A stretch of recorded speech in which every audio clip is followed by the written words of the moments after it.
Hi, my name is Dr. Mike Russell, and I want to welcome you to the first video in the Sleep to Perform series sponsored by Technogel.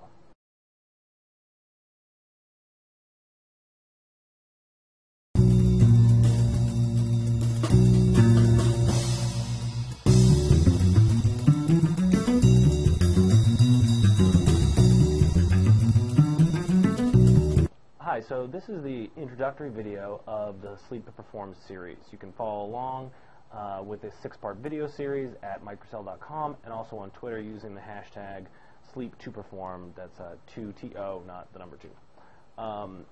So in this 6-part video series, we have today's video, which is an introduction, and then also going to talk to you about getting a handle on actually how sleepy you are and if you need more sleep. And then in each subsequent video, we're going to go into a different aspect of sleep. Sleep has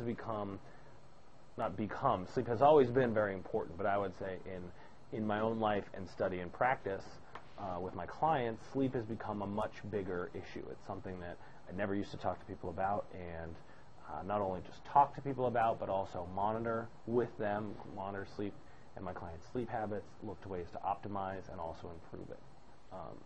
Sleep is amazing, and I think as we get through this series, you're going to see how powerful it is to get very good restful sleep, and then also hopefully by the end of this you're also going to give yourself permission to nap, hopefully on a regular basis.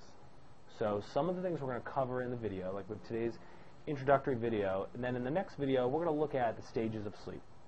So there are different stages of sleep, and which make up a sleep cycle, which is about 90 minutes on average.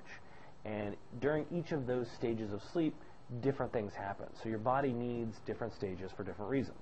So we're going to go and cover what all those stages are, and then what your body's getting out of all those things. Kind of more of a primer on the background and science about sleep. Then we're going to move into sleep and weight loss in the next video, and looking at the impact of sleep or lack of sleep on weight loss, on hormones, specifically a kind of hormone called adipokines. And adipokines are hormones that are specifically released from your fat cells. Now we'll get more into that in the video, but I think that's fascinating because for the longest time we just thought your fat just sat there and didn't do anything. But your fat actually releases its own exclusive type of hormone called adipokines. And these adipokines have profound impact on your body as a whole. They impact your brain, they impact your muscle insulin sensitivity, how sensitive your muscles are to glucose. It's really fascinating, and sleep directly impacts adipokines. So we'll look at that. We're also going to look at, in a subsequent video, sleep and performance. Now, with the athletes that I work with, sleep is even more of an issue, especially in season when they're traveling and their bodies are really stressed. And I'm going to share with you some fascinating research looking at the impacts of sleep and just adding, when I say just adding one sleep cycle, which is 90 minutes, so basically getting an hour and a half more sleep every day, the impacts on athletic performance. And then after that, we're going to look at some tips and tricks and different things that you can do to improve sleep. So after we look at all the benefits of sleep, we're also going to get into tips and tricks about how to improve sleep and some things that I do, how to monitor your sleep if you're looking to kind of quantify that a little bit more, and then how to get the most out of your sleep. Because sometimes it's not about getting more sleep, it's about improving the sleep that you're already getting. And then also, I forgot this before we do the tips and tricks, we're also going to look at napping. And so there's a distinct difference physiologically to your body between napping and sleeping. So sleeping, that large chunk at night, and then napping a shorter amount of sleep during the day.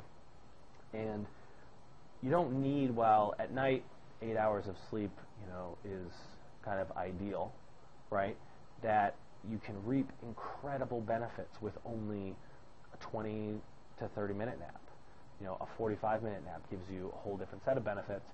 And then if you can get in a full sleep cycle, 90 minutes, that you get even more benefit. But just by taking 30 minutes, you get a profound benefit. And if you were to say, add an extra 30 minutes to your morning sleep, you'll feel a little bit better, but it's not going to be profound. But a 30-minute nap can actually be pretty profound. And then we'll also look at, there's a great book that I'll share with you during that section that can give you a lot more information about napping and a lot of interesting things that it pointed in me in certain directions, looking at napping and its impact but there's also a way for you to determine the ideal time of day for you to take a nap based on when you wake up and what you want to get out of that nap, which, again, fascinating. So we're going to talk about that as well. So there's a lot of stuff. So that's kind of what we're all going to cover, and it's all going to be kind of video and instructional, and I'm hoping to give you a lot more information about sleep so you can really, one, recognize how important it is, and then two, harness the benefits and really put that into action. So that's kind of framework what we're going to be doing moving forward. Today, what I want you to do is take the Epworth Sleep Test. And so this was a test that was created down in Australia in 1991 by a Dr. Murray Johns. And what it is a very simple test that gives you a measure of sleepiness. Now, it's used generally in scientific research, and I believe the reason it was created was to look at the daytime sleepiness and that impact due to identifying narcolepsy and also obstructive sleep apnea, so two sort of pathological occurrences. But it's really good, I think, as well for identifying if you just need to get more sleep. So maybe you don't have obstructive sleep apnea and you don't have narcolepsy, but you're not those things, but what you are instead is you're hopped up on caffeine all day, and you have the mentality that sleep is for the weak, I'll sleep when I'm dead, and I just need to push, push, push, go, go, go, and there's no need to sleep. That if you're one of those people, that this test might be a nice wake-up call and say, look, this isn't good for your body, and you need to take a step back. So the test, if you're watching this video at microcell.com, there's a link to a PDF of the test right under this video. If you're watching it on YouTube or somewhere else, just click the link below and it'll take you to microcell.com so you can watch so you can print out that PDF, take the test. Very simple, not very many questions, add up your score, and it's going to give you a measure of your overall sleepiness.